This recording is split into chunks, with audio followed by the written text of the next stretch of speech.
नमस्कार दोस्तों, ज्ञान गुण सागर में आपका स्वागत है। तो चलिए बात करते हैं आज के द हिंदू पेपर का एनालिसिस करते हैं आज। ठीक है, देखते हैं आज के इन आर्टिकल्स में क्या क्या इंपॉर्टेंट है और यूपीएससी या फिर अदर स्टेट टीचर एग्जाम्स के लिए क्या क्या पूछा जा सकता है। ठीक है, तो चलिए बात करते हैं यहाँ पे। Trump exceeded his authority to impose global tariff. Court, जो अपील कोर्ट है, फेडरल अपील कोर्ट है यूएसए का, उसने बोला है कि ट्रम्प अपना पावर को ओवर यूज कर रहा है। ठीक है, जितनी उनकी अथॉरिटी में उससे ज्यादा वो टैरिफ लगा रहा है। उसके बारे में बात करेंगे। लैंडस्लाइड किल्स फैमिली, लैंडस्लाइड का कंडीशन ज्यादा बढ़ रहा है अपने इंडिया में, इसके बारे में बात करेंगे। ठीक है, नेशनल डिजास्टर रिस्पांस फंड के बारे में बात करेंगे। इसमें ढंकर 6 पेंशन एज फॉर्मर, इसमें बात करेंगे कि जो एमएलए रहते हैं उनका पेंशन के बारे में बात करेंगे। ठीक है, एमएलए एमपी वगैरह जो रहते हैं उनके पेंशन के बारे में। E20 fuel safe for US for use in all running, इसके बारे में बात करेंगे। ऑस्ट्रेलिया के बारे में बात करेंगे थोड़ा सा। हाउ डिड केरला को डिजिटल लिटरेसी फीड, मतलब केरला ने क्या क्या पॉलिसीज लाए। ठीक है, उसमें डिजिटल लिटरेसी को प्रमोट करने के लिए उसके बारे में बात करेंगे। China protest Taiwan foreign minister visit Philippines, इसमें थोड़ा फिलीपींस का मैप वगैरह देखेंगे और चाइना ताइवान का मैप वगैरह देखेंगे। ठीक है, what is the top court order of social media, ये बात करेंगे। ठीक है, जो सोशल मीडिया पे फ्रीडम ऑफ स्पीच का क्या है उसके बारे में बात करेंगे। हाउ दिस पीएम एल रहावी किल्ड, इसमें इसके ऊपर बात करेंगे। गोयल आज जो अपना स्ट्रेट हाउस है, इसके बारे में ज़्यादा डिटेल में बात नहीं करेंगे, खाली देखेंगे कि स्ट्रेट हाउस के ऊपर क्या चल रहा है। बाकी इसके ऊपर कुछ खास लॉ वगैरह नहीं, और यूपीएससी स्टेट पीसी एग्जाम में पूछने के चांसेस बहुत कम है, तो बस थोड़ा सा बात कर लेंगे। हनी ऑन हाई, इसके बारे में बात करेंगे। मोदी लैंड्स इन चाइना, इसके बारे में बात करेंगे। आदिवासी language, ministry of tribal affairs जो आदिवासी लॉन्च किया है। ठीक है, उसके ऊपर बात करेंगे। माइक्रोब दैट डाइजेस्ट प्लास्टिक, इसमें हम पेट एस के बारे में बात करेंगे। पेट एस, इसके बारे में बात करेंगे। ठीक है, तो चलिए शुरू करते हैं आज का articles. Trump exceeded his authority to impose global tariff court. देखिए इसका कॉन्सेप्ट समझिए। देखिए एक होता है कांग्रेस वहां पे, ठीक है, यूएस में जो यहाँ पे अपना पार्लियामेंट है ना, पार्लियामेंट अपना लेजिस्लेटिव बॉडी, वहां पे कांग्रेस होता है। कांग्रेस में होता है एक सेनेट होता है, सेनेट, और house of representative, house of representatives. ये अपना राज्यसभा जो इंडिया में है वहां पे सेनेट होता है। इसमें टोटल 100 मेंबर्स होते हैं। ठीक है, क्योंकि देखिए यूएस में टोटल 50 स्टेट्स है, टोटल 50 स्टेट्स है, तो हर स्टेट का 2 रिप्रेजेंटेटिव आता है। जो अपने इंडिया का राज्यसभा है, इंडिया का राज्यसभा है, राज्यसभा है ना, राज्यसभा सेम एज सेनेट, हर एक जो वहां पे स्टेट है। और अपने इंडिया में अपने टोटल कितना यहाँ पे सीट है, 250 के आसपास। ठीक है, अपने इंडिया में राज्यसभा का इतना सीट है। अब देखिए हाउस ऑफ रिप्रेजेंटेटिव का अपना जो लोकसभा है वहां पे समथिंग अराउंड 430 प्लस वहां पे सीट है, समथिंग अराउंड। ठीक है, 430 एक एवरेज लेते हैं, ये 430 के आसपास का सीट है। ये अपना हो गया लोकसभा वहां का। अब देखिए इस आर्टिकल का मुद्दा क्या है, जो वहां पे अपील कोर्ट है, अपील कोर्ट ने बोला है कि कांग्रेस ने ट्रंप को ज्यादा पावर दे दिया है टैरिफ लगाने के लिए, क्योंकि अपील कोर्ट ने बोला है कि as a president he cannot impose tariff all over the world, because ये उनके पावर से भी ऊपर है। Where is written this, Trump overstepped his authority, he overstepped his authority, overstepped his authority.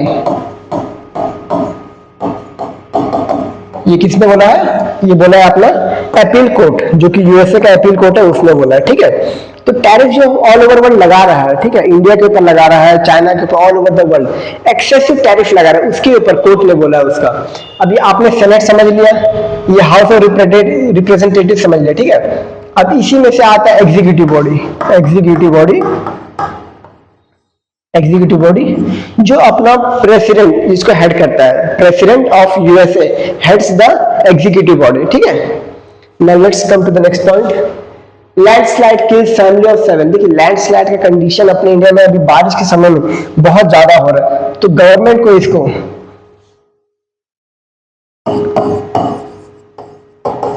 National disaster response fund का use करना पड़ेगा, और इसको नेशनल डिजास्टर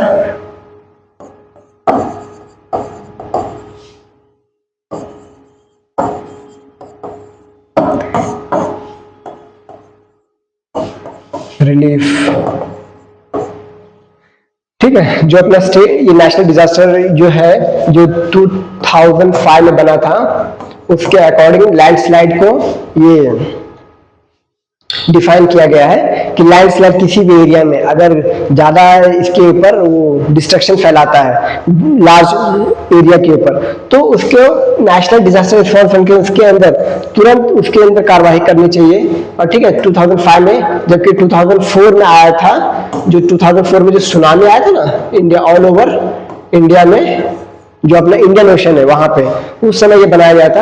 अब यहाँ पे बोला गया, देखिए लैंडस्लाइड का, देखिए अपना जो रियासी डिस्ट्रिक्ट है, रियासी डिस्ट्रिक्ट में अभी 7 फैमिली मर गए, तो इनके ऊपर गवर्नमेंट बोला कि इनके ऊपर स्ट्रिक्ट ये लिया जाए कि वहां पे सेफ्टी प्रोवाइड करने के लिए क्या किया जाए। यहाँ पे देखिए गवर्नमेंट को वो बोल रहे हैं कि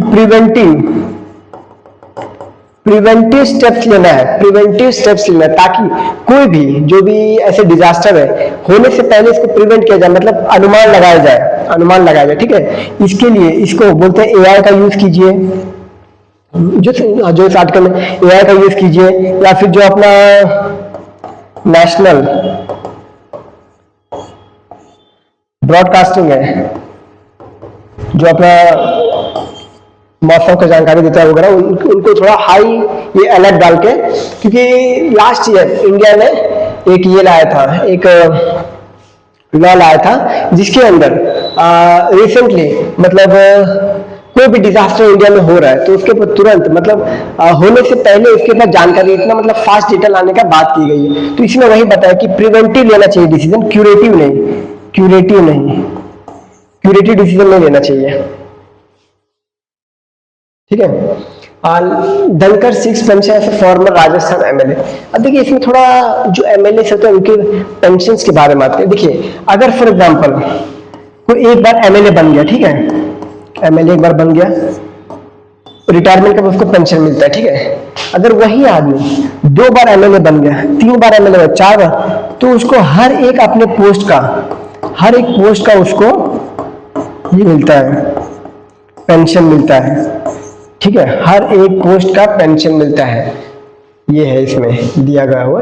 तो यही बोल रहे हैं कि फॉर्मर जगदीप धनखड़, जो कि एक बार वेस्ट बंगाल के गवर्नर भी रहे हैं, ठीक है, इन्होंने अलग अलग पोजीशंस लिए हैं। ठीक है, ये pension from Rajasthan assembly MLA की ऑफ किशन का between 1993 1998।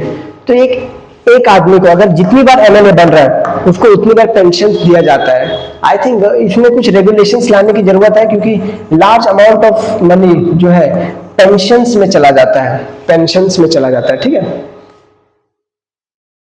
Modi lands in the China after 7 years to meet Xi Putin. ठीक है, शी एंड पुतिन। देखिए अभी एससीओ का समिट होने वाला है, ठीक है, और हालांकि हो भी रहा है, शायद से एससीओ का समिट हो रहा है जो कि चाइना के त्यांजिन में हो रहा है, चाइना के त्यांजिन में हो रहा है। बिकॉज इस बार इसको हेड कर रहा है चाइना, त्यांजिन। एक बार मैप देख लेते हैं त्यांजिन का।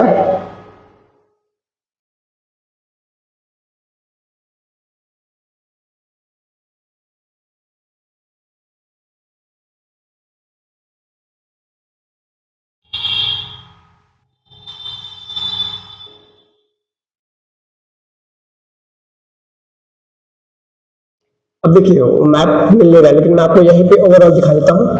ये जो एरिया है ना, ये वाला एरिया, ये देखिए यहाँ पे है त्यांजिन, त्यांजिन यहाँ पे है। ठीक है, यहीं पे अभी एससीओ का समिट हो रहा है। ठीक है, एससीओ का समिट अभी यहीं पे हो रहा है, एससीओ का समिट यहीं पे चाइना त्यांजिन में। तो यहीं पे Modi land China after 7 years, जो अपना गलवान क्लैश हुआ था ना, गलवान क्लैश 2019 में, उसके बाद से इंडिया और चाइना के रिलेशंस बहुत ही ये हो गए, चैलेंजिंग कर रहे हैं। ठीक है, चैलेंज फेस कर रहे थे काफी। और अपना अक्षय चीन वाला रीजन तो आप जानते हो, अक्षय चीन जो अपना बाउंड्री डिस्प्यूट इंडिया और चाइना के बीच में लगा रहता है, मैकडोनल्ड और जॉनसन लाइन के तहत। ठीक है, उसके ऊपर लगा रहता है अपना इंडिया में। देखिए मैं आपको मैकडोनल्ड और जॉनसन लाइन के बारे में बताता हूँ। ठीक है,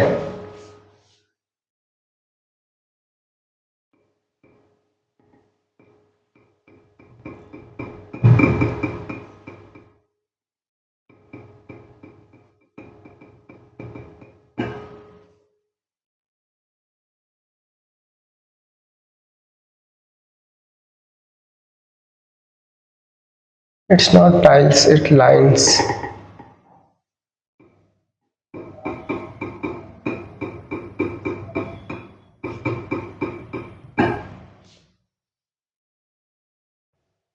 Johnson Land was British proposed boundary 1865 that placed Akshay चीन in the Indian administration previously.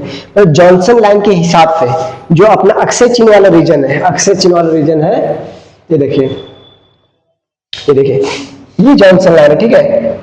Johnson line के हिसाब से जो अक्षय चीन वाला रीजन, ये वाला अक्षय चीन वाला, ये इंडिया को बिलोंग करता है, ठीक है। और मैकडोनल्ड लाइन के हिसाब से, मैकमोहन लाइन के, नॉट मैकडोनल्ड, मैकमोहन लाइन के हिसाब से ये बिलोंग करता है चाइना को, ठीक है। और मैकमोहन लाइन कब साइन हुआ था?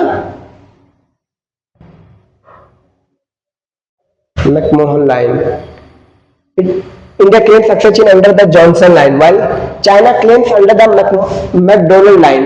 मैकडोनल्ड लाइन के अंदर चाइना क्लेम करता है, ठीक है, कि जो अक्षय चीन वाला रीजन है वो हमारा है।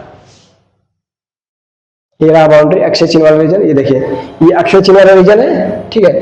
अब ये वाला जो लाइन है, ये बताता है कि चाइना जॉनसन लाइन के हिसाब से, जॉनसन लाइन के हिसाब से ये वाला जो रीजन है, अक्षय चीन का रीजन, वो इंडिया को बिलोंग करता है। लेकिन चाइना क्लेम करता है कि हम जॉनसन लाइन को नहीं मानेंगे, हम मानेंगे मैकडोनल्ड लाइन को, जिसमें अक्षय चीन का जो रीजन है ये चाइना को बिलोंग करता है, ठीक है। अब यहाँ पे कुछ रीजन है, गलवान पॉइंट, ये देखिए, वैली पैंगोंग त्सो यहाँ पे है, पैंगोंग त्सो, शोक लेक, लद्दाख, ये वाला पूरा अपना, ये अपना काराकोरम पास हो गया, सियाचिन ग्लेशियर हो गया, ठीक है। ये आता है अपना वखान कॉरिडोर, ये यहाँ से अफगानिस्तान को कनेक्ट होता है। इंडिया अफगानिस्तान से बॉर्डर शेयर करता है, लेकिन वो पीओके रीजन से, ये देखिए, पीओके रीजन से अफगानिस्तान को भी ये करता है। ये बलूचिस्तान, ये पीओसी है, पाकिस्तान ऑक्यूपाइड कश्मीर, ये एलओसी, ये एलओसी लाइन, ये अपना सियाचिन ग्लेशियर है, ये वाला, ये पूरा, ये काराकोरम पास है, ठीक है। ये Shaksgam valley territory ceded by Pakistan to China in 1963। Shaksgam valley को चाइना ने, सॉरी पाकिस्तान ने चाइना को दे दिया था 1963 में, जबकि ये इंडिया का पार्ट है, ठीक है। तो पाकिस्तान ने चाइना, क्योंकि पाकिस्तान ने पीओके वाला रीजन कब्जा लिया था, ठीक है, तो उसने जो इंडिया का कब्जा है वो लैंड उसने पाकिस्तान को दे दिया, देखिए, ठीक है। तो ये थोड़ा बाउंड्री क्लैश था, ये गलवान वैली के पास और अपना जो इंडिया और चाइना डिवीजन। लेकिन फिर भी अभी इंडिया और चाइना का जो रिलेशन है उसको सॉल्व करने के लिए ये कर रहे हैं कि अभी देखिए, चाइना जब यूएस ने टैरिफ लगाया तो चाइना बोल रहा है कि जो इंडिया का, जो इंडियन प्रोडक्ट्स है उसके लिए चाइनीज मार्केट जो ओपन है, इंडिया अपना जो प्रोडक्ट है चाइना में लो टैरिफ पे बेच सकता है। चाइना, रशिया, जितने भी कंट्रीज हैं वो अभी इंडिया के साथ दे रहे हैं। और अभी देखिए, सेंट्रलाइजेशन ऑफ एशिया आपने सुना होगा, centralisation of Asia, centralisation of Asia. देखिए, अभी इंडिया और China one of the most populated country in the world है, ठीक है। तो अभी ये सेंट्रलाइजेशन हो सकता है। 145 प्लस इंडिया का पॉपुलेशन है, ठीक है, 140 प्लस ये अपना चाइना का पॉपुलेशन, मतलब मेजॉरिटी ऑफ पॉपुलेशन है world in Europe belong today.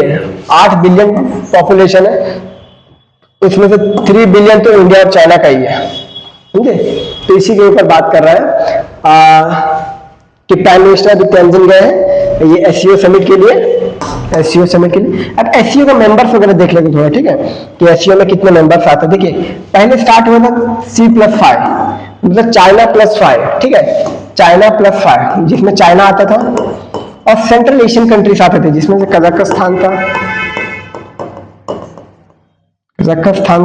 ठीक है, किर्गिस्तान था, चाइना के साथ किर्गिस्तान, उज्बेकिस्तान 2002 में ये हुआ, उज्बेकिस्तान, तजिकिस्तान हो गया, इंडिया, पाकिस्तान, रशिया, फिर यहाँ पे आता है अपना ईरान, बेलारूस, 1 2 3 4 5 6 7 8 9 10, ठीक है। ये टोटल एससीओ के मेंबर है, ठीक है। Now let's come to the यहाँ पे ये भी बात करें कि जो यूक्रेन का लीडर है ये यहाँ पे ये मोदी जी से मिलेंगे, वो भी बात करेंगे कि आप पुतिन को बोलिए कि युद्ध वगैरह, तो ये सब यूपीएससी के बात नहीं, फिर भी देख लीजिए कि एससीओ समिट होने वाला है, वहां पे अलग अलग देश के भी आ रहे हैं, ठीक है, जो एससीओ के मेंबर नहीं है वो भी आ रहे हैं। नेक्स्ट देखिए इस आर्टिकल को उतना डिटेल डिस्कस नहीं करेंगे कि देखिए सुप्रीम कोर्ट ने अभी रिसेंटली अपना जजमेंट है जिसमें बोला कि जो स्ट्रीट डॉग्स है दिल्ली में, स्ट्रीट डॉग्स, उनको वैक्सीनेट करके उनको वापस ये वैक्सीनेट और स्टेरलाइज करके उनको वापस जहां से थे वहीं पे छोड़ दे। और वहीं पे जो अपने गोयल है यूनियन मिनिस्टर, ठीक है, former union minister BJP leader Vijay Goel, वो बोलते हैं कि नहीं इनको मत छोड़ा जाओ। 20,000 से 2,000 से ज्यादा डॉग बाइट डेली केसेस आ रहे, कितना 2,000 के डेली केसेस आ रहे, डॉग बाइट के डेली केसेस आ रहे हैं, ठीक है। तो ये रैबिस का है, ये टेंशन कर सकता है रैबिस का, ठीक है। और रैबिस अगर ये होता है तो आप जानते हो कि रैबिस वायरस जो फैलता है तो उसके ऊपर क्या क्या होता है, ठीक है। मिस्टर गोयल ये डिमांड कर रहे कि उनको ये क्या बोलते हैं रेसिडेंट वेलफेयर एसोसिएशन में ही रखा जाए उनको। अब ये भी धरना पे बैठ गया, ठीक है। Next Honey on high. अब देखिए इसके बारे में थोड़ा सा मिनिमम डिस्कशन करेंगे कि लैवेंडर जो कि मेजरली आप इसके बारे में ये पढ़िए कि कहाँ का नेटिव है, ठीक है, ये पढ़िए, ये नेटिव है अपना मेडिटेरेनियन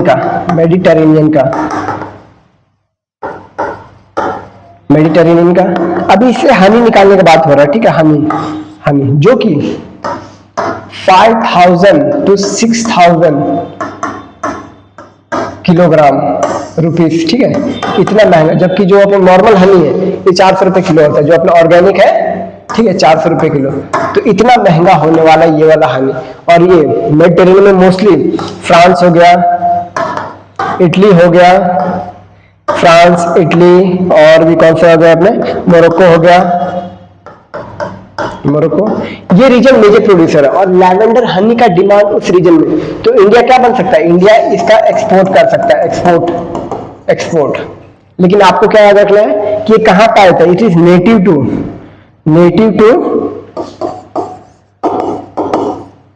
मेडिटेरेनियन रीजन, ठीक है, ये आपको याद रखना है। Next Adivasi language translation app to be launch tomorrow. इसके बारे में डिटेल, इसको लॉन्च किसने किया है, ministry of tribal, ministry of tribals इन्होंने लॉन्च किया। अब इसमें देखिए कौन कौन से लैंग्वेज है जिसको कोई भी मतलब अगर किसी को हिंदी नहीं आ रही, जो ट्राइबल्स उनको हिंदी नहीं आ रही, और जो हिंदी स्पोकन जो पीपल्स है, जो हिंदी स्पीकिंग पीपल है, वो अगर उस रीजन में जा रहे हैं तो ट्रांसलेशन कैसे है, तो इसके लिए एक एप्लीकेशन बनाया गया, ठीक है, आदिवाणी एप्लीकेशन। इसमें जो लैंग्वेजेस है वो कौन कौन से है, भील हो गया, मुंडारी हो गया,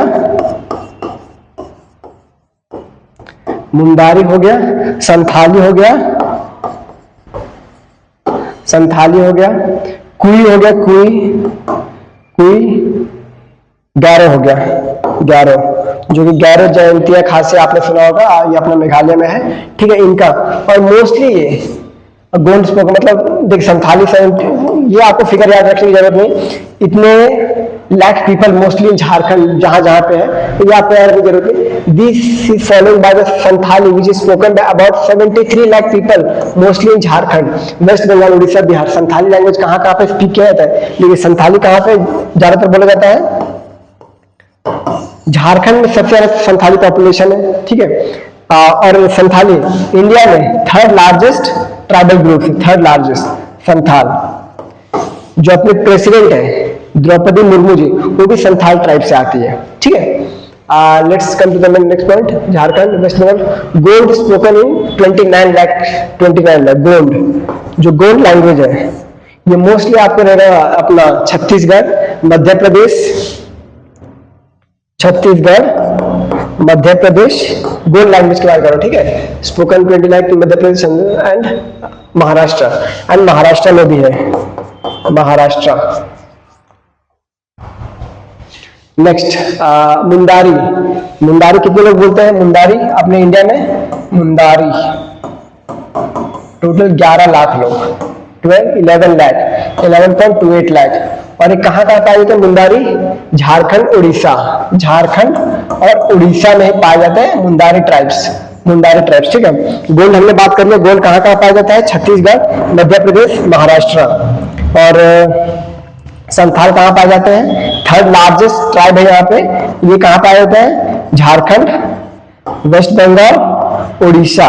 ठीक है, झारखंड, वेस्ट बंगाल, उड़ीसा, ये अपने संथाल ट्राइब्स हो गए। ठीक है, कुई हो गया, कुई मोस्टली उड़ीसा में है, कुई ट्राइब्स जो है ये मोस्टली उड़ीसा में है, उड़ीसा, कुई tribes. And next Gairo, Gairo Meghalaya और असम में आते हैं, Gairo tribes, Gairo Assam, Meghalaya,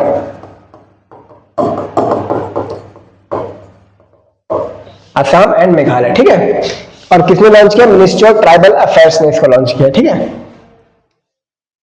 if you से फॉलोइंग ऑल, देखिए अब इसका सारांश देखते हैं। ठीक है, समरी इसका देखते हैं। जो E20 है ना, इथेनॉल ब्लेंडिंग, पहले 10 चल रहा था, E10 चल रहा था, मतलब 10% पहले चल रहा था, अभी इसको E20 कर दे, मतलब 20% ऑफ इथेनॉल ब्लेंडिंग। इथेनॉल क्या होता है? इथेनॉल बायोफ्यूल्स, बायोफ्यूल्स जो भी बगासे वगैरह का यूज करके जो फ्यूल्स बनाते हैं, फॉर एग्जाम्पल बगासे हो गया ना अपना, जो वेस्ट मटेरियल होता है वो अपने या तो शुगर केन का वो बगासे है, उसका यूज करके जो बायोफ्यूल्स बनाते हैं उसका अभी E20 मतलब 20% जो पेट्रोल मतलब पेट्रोल हो गया, डीजल, उसमें ब्लेंड करेंगे। ठीक है, ताकि जो अपना क्रूड ऑयल का डिमांड, जो पेट्रोल और डीजल का डिमांड है वो कम हो सके और ज्यादा से ज्यादा हम बायोफ्यूल्स की तरफ फोकस कर सके, क्योंकि इंडिया रिन्यूएबल एनर्जी की तरफ फोकस कर रहा है अभी। ठीक है, रिन्यूएबल एनर्जी और एनर्जी डिपेंडेंसी। अभी देखिए हमने कल ही एक आर्टिकल पढ़ा था, ठीक है, कल ही एक आर्टिकल पढ़ा था ये वाला, how India can become energy sovereign in an unstable world. Energy sovereignty is new oil. Energy sovereignty is new oil. यहाँ पे देखिए energy relation does not. India must now decisively move towards energy sovereignty doctrine that is anchoring domestic capacity. मतलब यहाँ पे बोल रहा है कि इंडिया को कोल गैसिफिकेशन की तरफ फोकस करना चाहिए। देखिए कोल गैसिफिकेशन, ठीक है, कोल गैसिफिकेशन। सेकंड बायोफ्यूल्स की तरफ फोकस करना चाहिए, बायोफ्यूल्स, ये कल के आर्टिकल में आया। ठीक है, बायोफ्यूल्स की तरफ फोकस करना चाहिए। और इसमें रूरल एम्पावरमेंट होगा। रूरल एम्पावरमेंट कैसे होगा कि जब हम शुगर केन का जो वेस्ट प्रोडक्ट है जिसको बगासे बनाया जाता है इसका यूज करें तो जो लोकल इकोनॉमी है, लोकल इकोनॉमी भी जनरेट होगा। ठीक है, local economy 92,000 crore to farmers, ये लास्ट ईयर दिया गया है। क्यों? इससे इतना प्रॉफिट हुआ, मतलब देने के बाद। The ethanol blending program has already reduced crude oil transfer over 92,000 crore to farmers. इतना फार्मर्स को दिया गया है बायोफ्यूल बनाने की, जिसमें वेस्ट प्रोडक्ट जो देता है, जो ये वेजिटेबल वेस्ट हो गया, बगासे हो गया, जो शुगर केन हो गया, ये सब वेस्ट हो गया, तो वो लेने के लिए इतना, तो मतलब सोचिए एक तरह से ये एम्प्लॉयमेंट जनरेशन काम कर रहा है अपना रूरल एरिया पे। ठीक है, नेक्स्ट देखिए E20 horizon, annual income, rural income में ग्रो।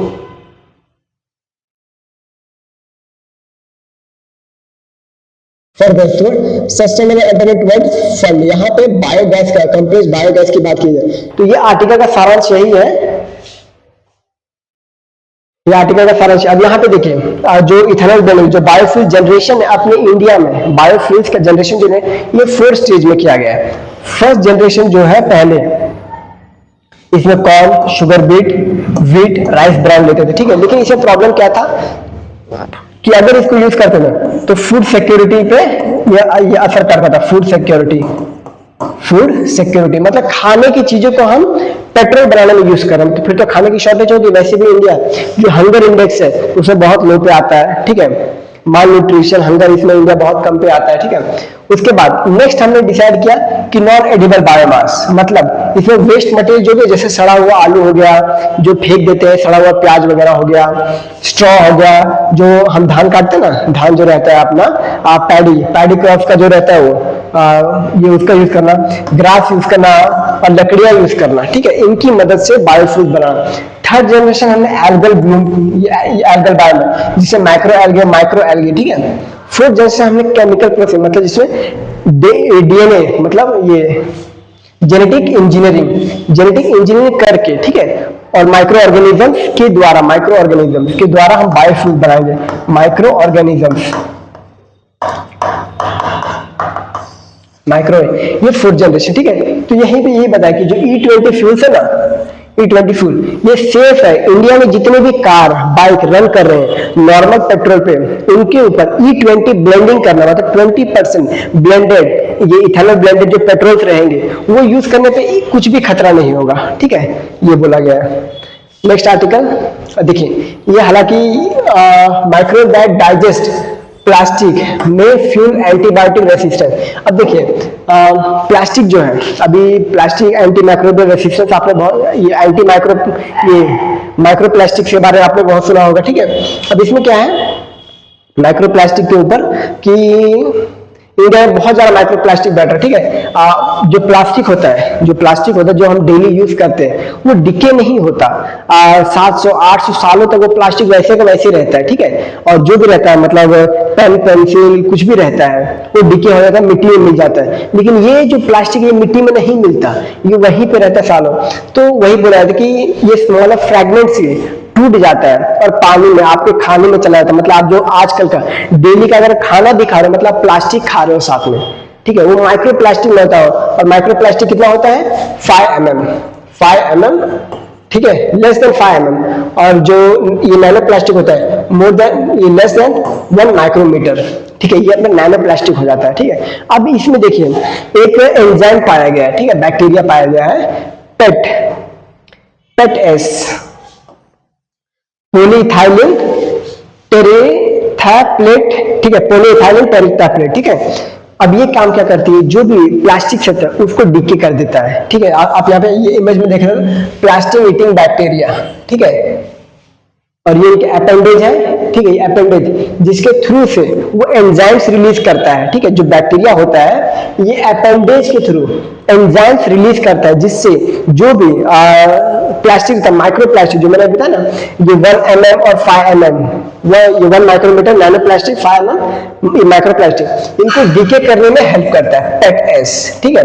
पेट एस क्या बताया हमने, polyethylene, where is this, polyethylene terephthalate, ठीक है।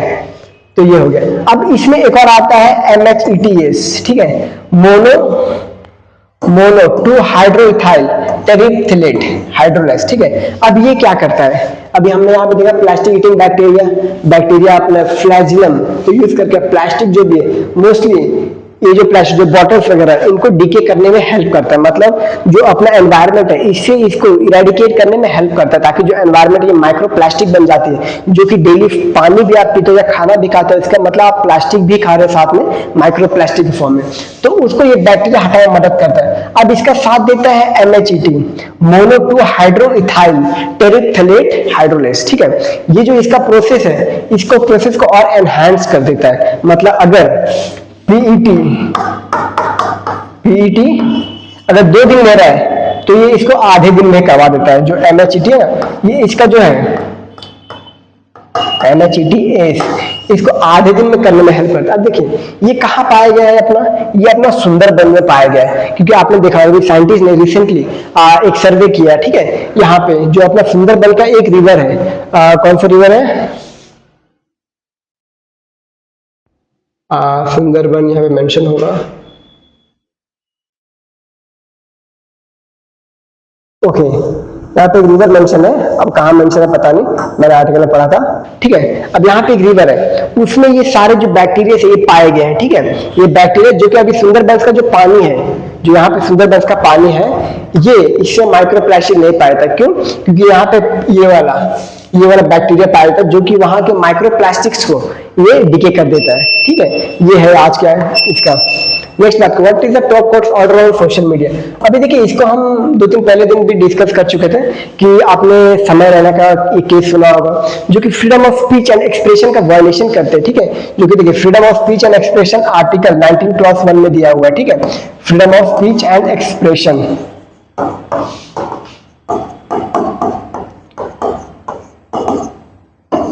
Freedom of speech and expression. अब वहीं पे कोर्ट बोलता है कि देखिए इसमें तो दिया है freedom of speech and expression, लेकिन 19 क्लॉज 2 पढ़ना भूल गए, जिसमें दिया है रेस्ट्रिक्शंस कि क्या क्या रेस्ट्रिक्शंस है। मतलब देखिए आप बोलने को तो कुछ भी बोल सकते हो, ठीक है, लेकिन आप ऐसे शब्दों का प्रयोग नहीं कर सकते जो कि नेशन को थ्रेट कर सकता है, कि जो इंडिया का रिलेशंस किसी भी और नेशन के साथ उसको ये खराब कर सकता है। आप ये सारे नहीं बोल सकते, ये आर्टिकल 19 क्लॉज 2 में मेंशन है, ठीक है। यहाँ पे कौन कौन सा मेंशन है?